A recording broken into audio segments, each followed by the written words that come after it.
Kapodon mane kaunti ni ma Kisumu ene piny owacho ka okale migao nendo mochune chendo ge mag wuoth ka achiel koda gedo mago eko mag piny koro lando ayanga ni gedo nendo ma nendo mar reru mar gach okolo manyasani kata SGR mabende kale boma nindi ma Kisumu kawuok Naivasha en manendo makore dhi chake chieng' ngeso niendi mabiro ka otwa koda jofwambe boma nindi ma Kisumu.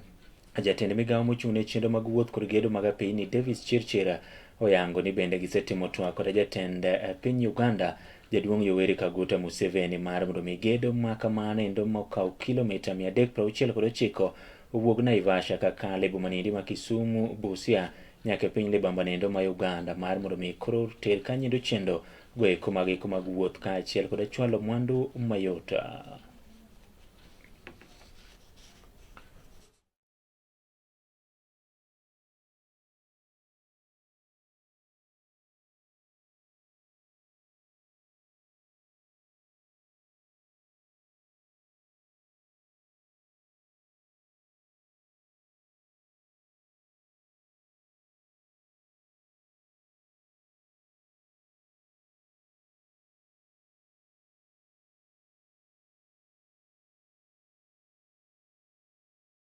Tumu leo kibos kwa matayarisho ya Jumamosi, siku kubwa ambaye siku tutapokea our President Dr.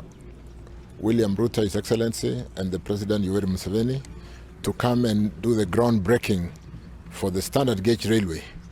Another extension from Naivasha to Kisumu and eventually to Malaba, some 369 kilometers of rail, standard gauge railway. A very, very significant construction, which is not only going to open up the regional transport corridor, which is currently serviced predominantly by trucks, but we also have a passenger facilitation to be able to improve the transportation of goods to market and people to market, people and people to people. So we are basically checking the preparedness of this particular day. We do expect that we'll host in excess of 20,000 people on this particular day. So we're not taking anything to chance. We have to prepare well. It's an historic event given the fact that railways are not built every day.